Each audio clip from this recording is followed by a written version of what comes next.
mais um episódio do nosso Pod Viagem, o melhor podcast de viagem do Brasil. Hoje estamos recebendo aqui na cidade de Francisco Beltrão, no estado do Paraná, um convidado muito especial, um ícone das viagens no Brasil e no mundo, Norton Reveno, o homem que conhece mais de 90 países pelo mundo, um vasto conhecimento na área, vai compartilhar conosco um bate-papo muito agradável aqui. Estamos com o William Pires, Dr. William Rafael de Goiânia. E vamos lá, vamos recepcionar o nosso convidado. Seja bem-vindo, Norton Reveno. Fala aí, pessoal, tudo bom? Primeiramente, agradecer aqui o convite do Rafa, do William, do Eric para participar do Pod Viagem. Aqui somos todos viajantes, acho que todo mundo aqui já viajou para mais de 50 países, né? Então a gente tem bastante história para compartilhar, espero que vocês gostem aí. Estou acompanhando aqui de um estúdio diretamente de Francisco Beltrão, também um pouquinho aqui no Instagram, e vamos começar esse bate-papo. Estou aqui à disposição, espero poder contribuir um pouco com algum conhecimento dessas viagens que tanto gostamos. Vamos começar então num bate-papo bem tranquilo aí, todo mundo da casa. Primeiramente, Norton, quantos idiomas você fala? Essas tantas viagens, 93 países, não dá para ir só com português, né? Não, na verdade você precisa somente do inglês, né? Mas se você souber outros e você gostar do assunto, como é algo que eu gosto, que eu sei que você também gosta, ajuda bastante, até porque tem países onde as pessoas não falam tão bem inglês. Então, quando você quer aprender outros idiomas, se você puder focar naqueles que muitos países falam, né? Acaba funcionando bastante. É isso que eu fiz. E hoje eu falo, obviamente, além do português, inglês, francês, espanhol e russo. Ты говоришь по-русски? Говорю по-русски, конечно.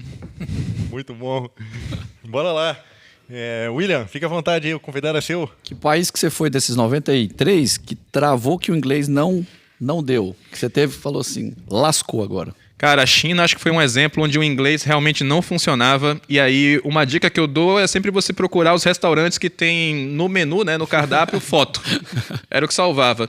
E hoje, aquele Google Tradutor, se você puder também pegar a parte e colocar na câmera, ele traduz para você as coisas, então acaba funcionando bem. Mas a China foi complicado. Essa travou mesmo, você falou, não dá. Pequim foi difícil. Eu achei isso na Rússia também. Dificuldade de... Não tô falando em hotel, tô falando no dia a dia, na rua. Na Rússia também o pessoal, assim como no Brasil, também não falam muito bem inglês, mas é por isso que a gente está estudando russo aí, né, Erickson? Exatamente, Конечно, estudando russo para conseguir se virar bem nos países da União Soviética.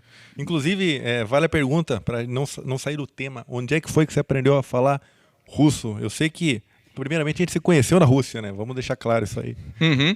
Eu estava visitando a Rússia e naqueles grupos de WhatsApp, né? Tava de boa ali no meu Airbnb, aí um brasileiro mandou assim, alguém tá a fim de tomar uma hoje? Eu falei, cara, bora, né? Vou chamar esse cara aqui, DDD 40 e pouco, vambora.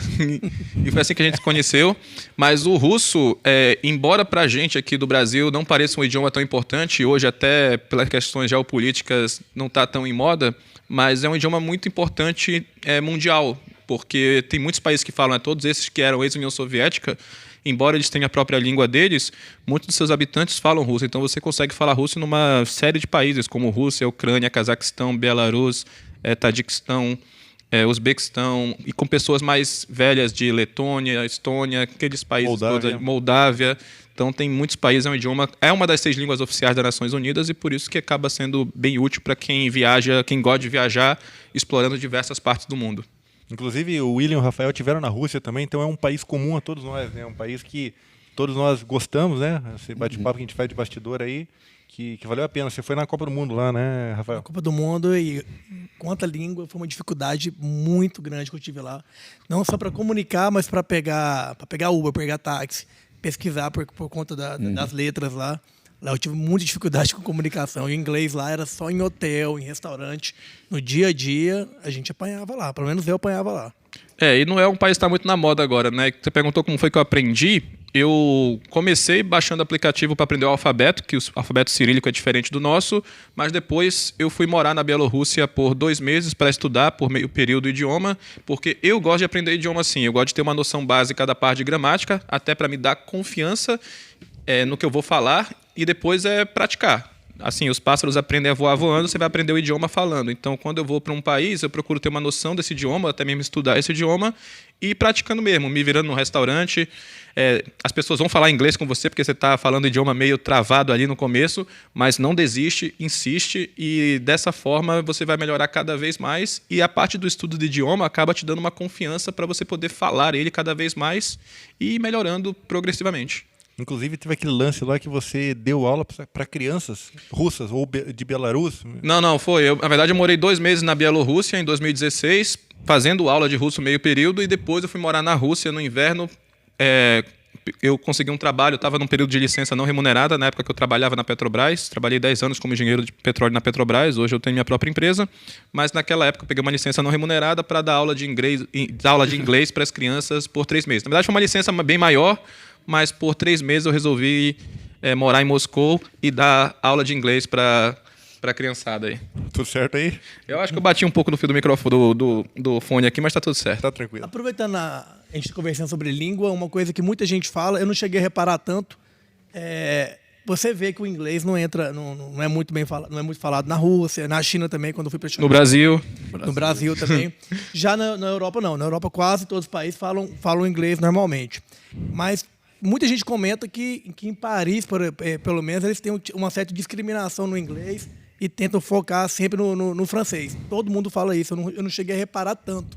Nas vezes que você foi lá, você chegou a reparar isso também ou não? Cara, eu falo francês, mas uma coisa que eu acho que é legal, pelo menos quando existe essa fama, é você saber falar em francês a frase licença, eu não falo francês muito bem, será que a gente pode falar inglês? Aí é outra pegada, entendeu? Porque o cara fala assim, pô, esse cara aqui tentou, veio aqui, então não é aquele gringo que chega assim, hey, can you help me here? Tipo, não é desse jeito, entendeu? Você já vai com um certo tato ali pra justamente a pessoa ver que você se esforçou ali, pelo menos, entendeu? Você quebra a expectativa ali, ela já acha que você vai... Eu acho que você tem que saber falar, pelo menos assim, tipo, eu não falo esse idioma naquele idioma. Isso ajuda. Vamos falar inglês ou me ajuda ou alguma coisa.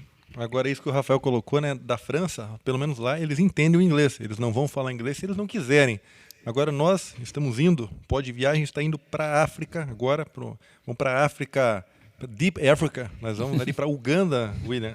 Completa aí, que eu até esqueci. Uganda, Ruanda, República Democrática do Congo e Burundi. Burundi. E lá o francês, me corrija aí, Norton, você que é um cara da geopolítica, o francês ele é falado nesses países, confere? Cara, a África majoritariamente foi colônia do Império Britânico e do Império Francês, né? Então, se você pegar países como, por exemplo, o Congo, né, que tem a capital Brazzaville, é um nome francês, o Gabão, a Tanzânia já tinha uma colonização do Império Britânico, então todos esses países, eu não vou te falar que eles falam esses idiomas, tá? Eles têm a própria língua deles, mas claro que muitas pessoas, assim, especialmente na área de turismo, aprenderam e não fica tão difícil se virar, porque foram ex-colônias. Da mesma forma que se você for no Líbano, na Síria, você vai encontrar pessoas, principalmente no Líbano, que falam francês, né? Mas assim, a língua é o árabe. O francês é uma língua também, mas o árabe é a principal. Então, você tem essa influência e tem a ver, isso conversa também com a questão do russo que eu comentei das ex-repúblicas soviéticas. A Letônia hoje, país da União Europeia, tem a sua própria língua, mas muitas pessoas mais velhas lá falam russo por conta dessa questão geopolítica aí das últimas décadas. E isso é muito presente aí na África também. Basicamente é isso, né? Você tem a influência geopolítica desses impérios que basicamente governavam o mundo várias décadas atrás, que influenciam até hoje. Perfeito. Mas a galera não fala, tá? De maneira geral, a galera não fala. Porque, por exemplo, Macau. Macau é uma ex-colônia portuguesa, é uma região especial administrativa da China. Tem placas em português. O português é o idioma oficial, junto com o mandarim, mas ninguém fala português lá. Sim. É bizarro, mas é isso. Aproveitando o gancho da África, foi até uma ideia do Eric, informou todo o roteiro pra gente e tal. E depois que a gente fechou toda a viagem, vamos pro passo 2 agora. O que é o passo 2? A gente vai ter que fazer um treinamento com AK-47 cada um. Eu falei, E foi contar as peculiaridades lá dessa viagem que a gente vai fazer, que está tendo uma guerra civil num país, que é um país super perigoso, até que a gente vai ter que andar, sei lá quantas horas, no meio de uma floresta para encontrar esses gorilas que estão extintos hoje também, né? E essa experiência da AK-47, você falou que já usou em algum país que você foi. Com certeza. Agora, pergunta de curiosidade. Que ano foi inventada a AK-47? Quem é dessa área aqui? 1947. Automático Kalashnikov. Kalashnikov. É por isso, então, que chama. Automático Kalashnikov. Automático Kalashnikov. AK-47. Como é que foi essa experiência de aprender? Foi no Afeganistão, eu vi bastante AK-47. Até cheguei a perguntar de curiosidade, né? Pô, quanto que custa, né? Uma dessa. O cara falou na época, acho que era $400 e você comprava uma. Eu falei, pô, barato, né? Mas, claro, não quero, né? Mas, tipo, de curiosidade, porque quando eu visitei o Afeganistão, foi em 2019, o governo americano ainda não tinha se retirado do país.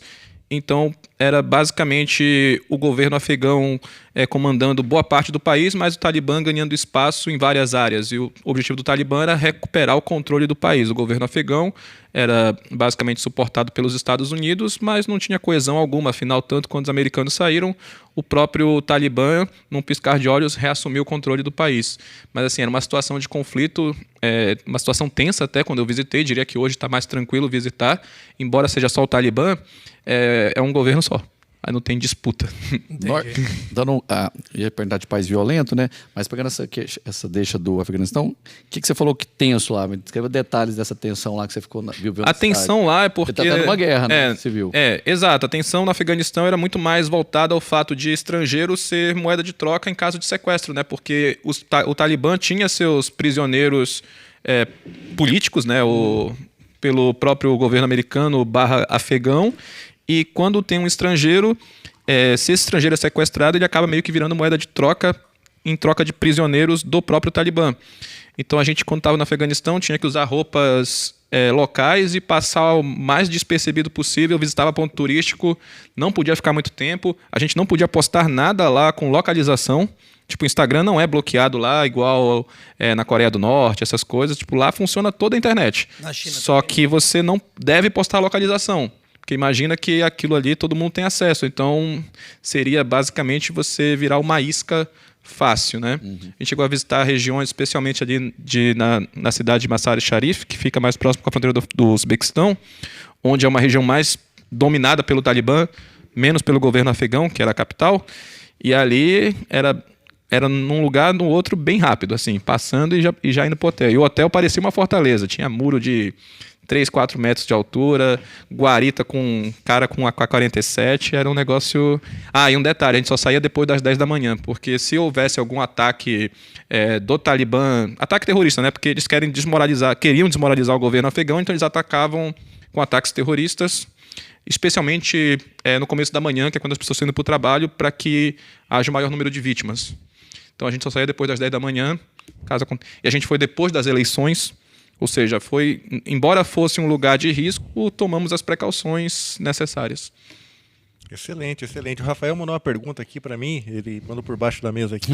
Ele quer saber qual o país ou quais os países onde você encontrou o maior número de mulheres bonitas. Rafael Essa é uma mandou. pergunta aqui. Tá certo. Cara, eu acho as mulheres mais bonitas na América do Sul e na Europa, especialmente no leste europeu. Então, assim, eu diria que Lituânia, Bielorrússia, Rússia, Ucrânia são países aí onde tem bastante mulher bonita. Красивая. Очень. Exatamente. E esse ano você vai com a gente para Moldávia, a gente está com uma viagem programada para início de agosto, você está convidado desde já. Início de agosto é muito longe, mas se der eu vou. Fala, até lá você já conheceu mais os 10 países. Augusto. Mas chega, viu? Chega.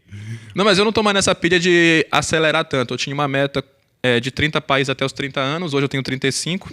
Quando eu comecei, né? Comecei a viajar mais com 22, com 24 já tinha batido essa meta. Eu ainda estava acelerado, mas depois dos 50 desacelerei. Não foi dos 50 anos, tenho 35, foi depois dos 50 países. Hoje estou com 93. Qual que é a próxima meta? Na próxima meta eu quero visitar todos, mas assim, eu repito muito lugar que eu gosto. Então, Tailândia já fui 9 vezes, já fui muitas vezes para Espanha, para Polônia. Então, assim, quero conhecer lugares novos, mas não me importo de voltar para lugares, até porque uma coisa muito legal quando você viaja, eu não faço questão de conhecer tudo, porque sempre você tem um motivo para voltar também. E conforme você vai viajando, quem não viaja acaba... Você vê o nome de um país, você imagina um pedaço no mapa, alguma coisa assim. E conforme você vai viajando, você vai escutando o nome dos países na televisão, nas notícias, e vai associando a uma pessoa. alguém que você conheceu, seja ali um amigo, guia, qualquer pessoa que você vai conhecendo acaba virando uma referência naquele país, assim como você também se torna uma referência. Muitas pessoas de países, claro, principalmente dos países que não são tão visitados, talvez eu tenha sido o primeiro brasileiro que elas tenham conhecido, então acaba virando referência, entendeu? Deixa eu te perguntar, você falou que o que você mais visitou foi Tailândia. Foi pela praia que foi legal ou por ser barato para não... Não foi o que eu mais visitei. O que eu mais visitei foi os Estados Unidos, que nem sou tão fã assim. Não que não goste, é que eu prefiro Europa mesmo. Mas a Tailândia eu sempre ia com os amigos todo ano. A gente ia para Tailândia e fazia outros países do Sudeste Asiático. Sempre naquela de ir para um lugar que a gente já gosta e depois conhecer lugares novos. Então conheci Mianmar, Laos, Vietnã, Filipinas, Singapura, Malásia, Indonésia. Porque Tailândia está entre os países que mais o nome digital vai, né? Pelo preço e facilidade de trabalhar ali. Não só pelo preço, diria até que hoje é mais caro que, pelo menos na parte turística, que o Brasil na média, não que São Paulo, obviamente, mas pela infraestrutura de turismo que o país possui. A Tailândia, Bangkok, pelo menos antes da pandemia, eu tenho certeza que era a cidade mais visitada do mundo, superando inclusive Paris. Não sei se continua assim, esse era um dado pré-pandemia, mas a Tailândia tem uma infraestrutura de turismo que é muito grande, recebem gente de tudo que é lugar. Agora, também todo mundo fala que a Tailândia, o custo lá é muito barato de hospedagem, alimentação, turismo que seja, mas em compensação também a passagem para chegar lá é muito cara também, né? É barato, mas já foi mais. Porque fica muito popular, né? E qualquer lugar, na verdade, no mundo, onde você tem muito turista de poder aquisitivo muito mais alto, acaba distorcendo o preço naquele local. Por exemplo, isso ocorre no Brasil em Fernando de Noronha, isso ocorre em Cancún, no México, Tulum, no México.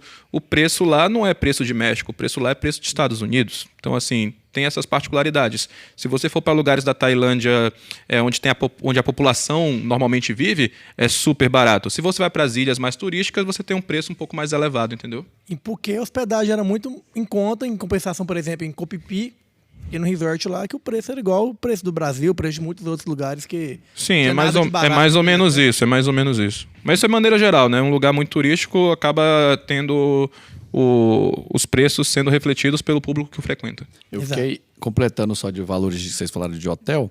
Em Bali, eu fui agora, fiquei impressionado com o valor de hotel 5 estrelas. Bali é barato. Pagava Bali é barato. R$300 numa diária no dia que eu pegava, eu fazendo no booking ali diário.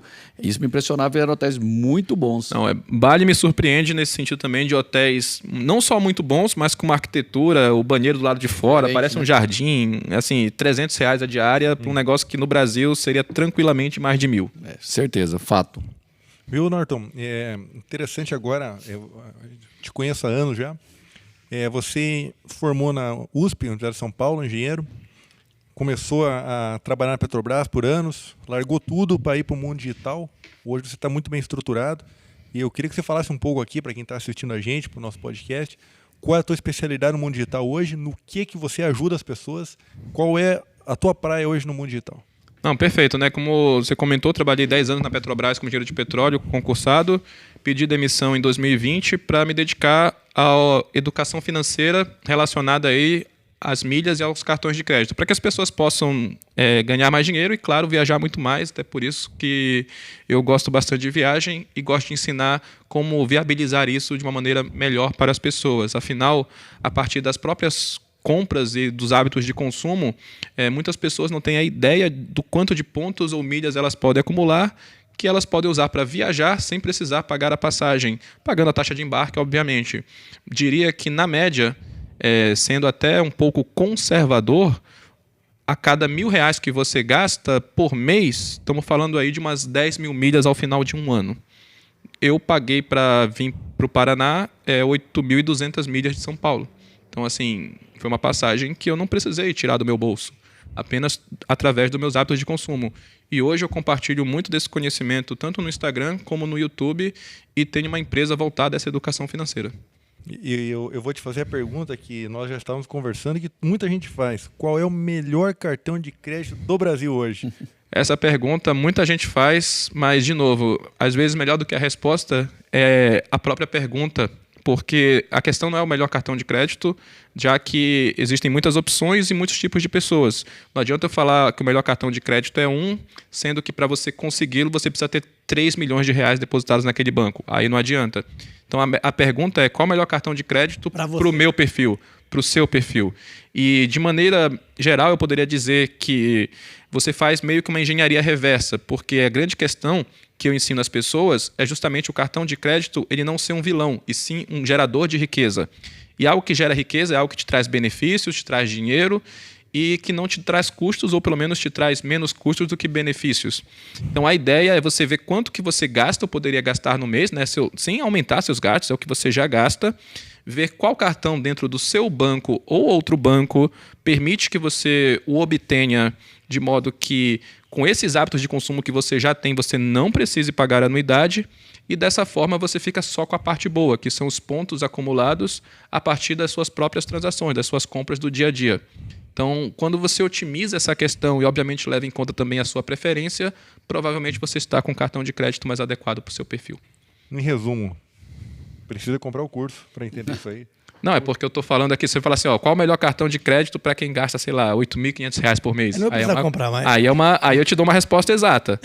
E assim, ainda tem a questão da preferência, porque tem cartões que, por exemplo, vão te dar uma pontuação menor, mas te dão acesso gratuito e ilimitado à sala VIP. Tem cartão que vai te dar uma pontuação maior, mas que não vão ter esses acessos.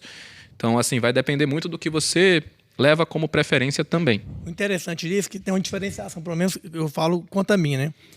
Não adianta você ter um cartão que você ganha muita milha no seu consumo aqui, porém, quando você viaja, ele não é aceito fora.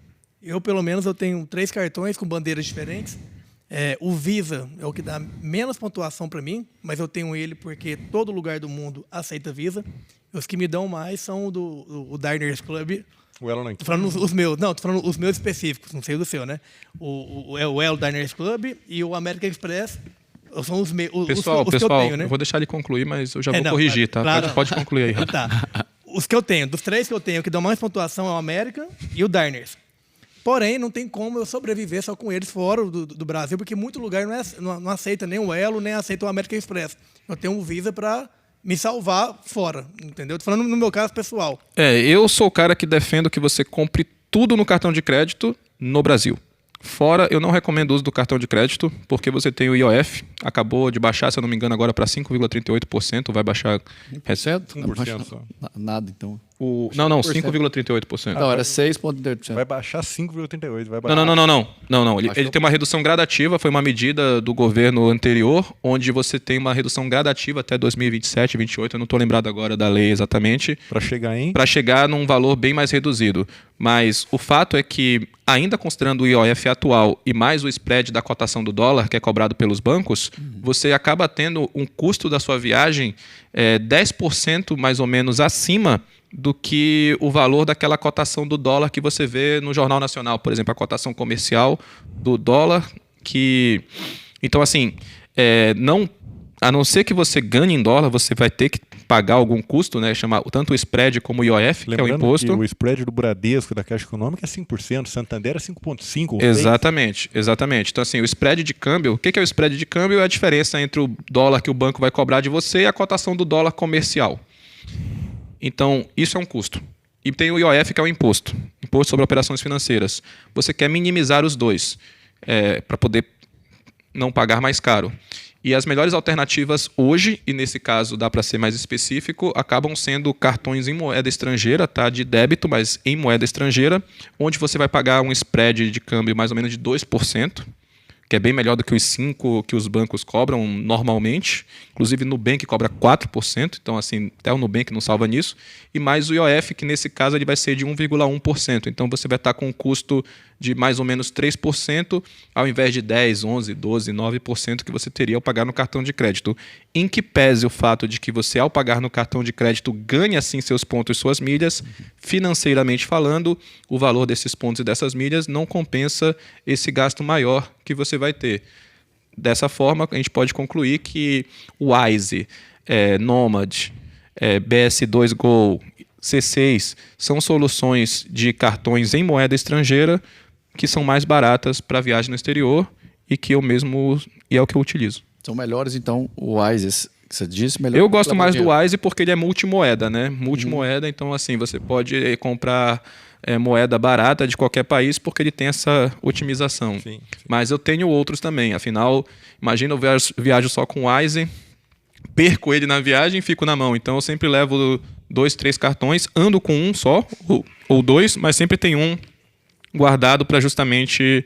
Mas eu falo assim, na análise, esses cartões que você falou, o Wise, o Nomad, supera, então é melhor o cartão do que o dinheiro, levar o... Com certeza, porque o dinheiro, muito boa pergunta, né? O dinheiro, quando você vai na casa de câmbio, normalmente o spread é parecido com o dos bancos, 4, 5%, que é justamente a diferença entre o dólar turismo e o dólar comercial. E o IOF, ele é 1,1%, ou seja, no dinheiro acaba sendo mais barato que no crédito. Mas um cartão de débito em moeda estrangeira, É melhor. atualmente ainda é a solução mais em conta. Bom saber. E não tem sobra, não? Você comprou um tanto, sobrou, como é que é a devolução disso? Que devolução? Você vai viajar de novo? Você fica guardado lá, ele fica tipo como poupança. Depende muito do perfil da pessoa. Mas, cara, euro, dólar... No nosso perfil, ok. Mas assim, nesses próprios cartões do Nomad, que é só em dólar, do C6, que tem o dólar e o euro, se você transacionar em outra moeda, sei lá, rublo, rúpia, ele converte automático, tá? Claro, tem um spreadzinho ali pequeno, mas ainda assim super compensa. E eu não ligo de sobrar com moedas que eu vou utilizar, que eu sei que eu vou utilizar. Dólar, euro, libra, rublo, bata tailandês, eu não ligo de sobrar. Eu acho que entendi a questão do Rafael. O camarada viajou, sobrou dinheiro, ele quer reaver. No Wise você consegue. Você Isso que eu puxa... falei, que depende do perfil da pessoa, não no nosso perfil. No nosso perfil a gente aproveita de novo e viaja. Mas no caso do Wise, você recupera o dinheiro também da conta do Banco do Brasil. Você pode muito bem repatriar isso, né? Mas assim, normalmente você vai pagar outro spread, né? Outra taxa. Eu não gosto. E acaba não particularmente eu nunca vi alguém... nunca vi não, mas é muito mais raro você levar uma quantidade de dinheiro e sobrar do que você levar uma quantidade de dinheiro e colocar mais crédito. Então o que eu faço quando eu viajo eu levo uma grana que eu sei que eu vou gastar mais, mas quando o saldo estiver acabando, eu vou lá e transfiro mais. Então eu vou carregando aquele cartão. E não ligo de sobrar com euro, dólar, essas moedas não. Você transfere da conta do Brasil normal, tipo, que você tem?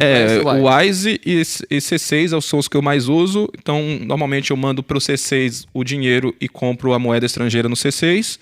Ou então eu mando do banco para o Wise. Do seu banco mesmo. Isso, para o Wise. Cai quase que na hora, instantaneamente, e já pode utilizar. Excelente. Maravilha. Chegamos ao final do nosso episódio com o nosso convidado Norton.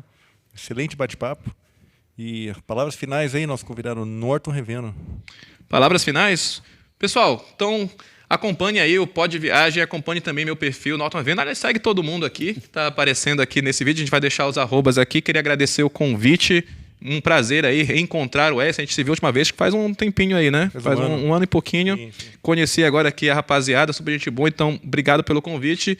E se vocês gostaram, a gente volta aqui para falar de novo mais um outro bate-papo.